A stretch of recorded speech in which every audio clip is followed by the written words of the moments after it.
So what's the correct rhythm for the serve? What do we have to do with the arms? Do we have to take our arms at the same time up? What's the coordination for it? So we are going to see this in this video. So is it true that we should do the trophy position? Is this correct? Is this old? What it is? So we are going to try to analyze different type of motions and see what is best for you. So when we are in the ready position, right, we have been told to try to toss the ball and follow the same rhythm with both arms and going up and put the feet together or set the feet wide apart. So you can do those two stances, but you have to go in rhythm with the toss. So your right arm has to follow the toss at the same time going up. But this is not true. So we have watched ATP players and we know they are amazing players, and we have been told we have to follow them. Yeah, of course, because they are one of the best tennis players in the world. So that means they have the best technique, the best tactics, and the best almost everything. The way they move, the way they hit the ball, almost everything is better than lower levels, right? So that kind of means we have to follow them. But how to pick one of them?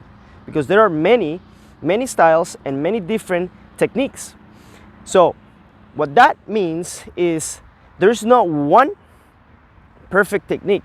But if we analyze the best servers in the world, we are going to see how the toss is going first, the racket is pointing down, and the arm is moving up after the guy tossed the ball. And what does this provoke?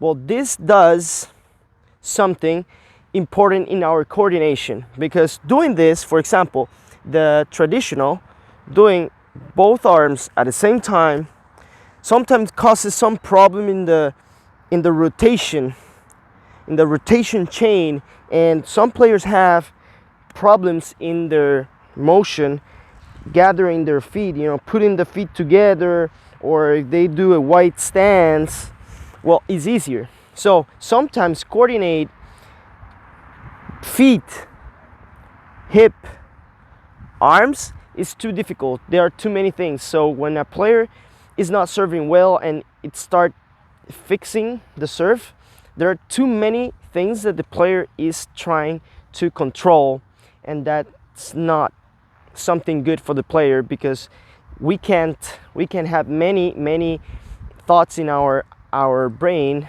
and coordinate all that in once. We can try to do that in practice, but imagine that in a match. So if you follow this, look at this. If I'm going, well, I'm a player that put the feet together, right?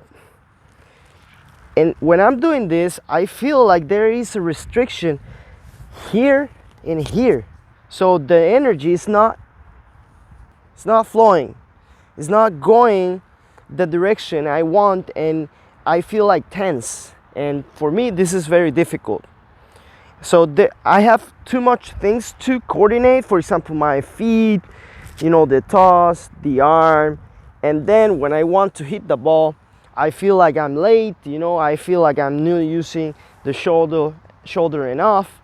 But what happens if instead of doing that, right, both arms at the same time, I toss the ball first, and then I go with my arm. So that will give me more time to focus on my toss. The toss is one of the most, or kind of the most important thing you have to do in the serve, because the serve, you have the opportunity to toss the ball and put it where you want and put the serve where you want. But if the toss is just moving around a lot, you are going to lose precision. So what you want is to have the best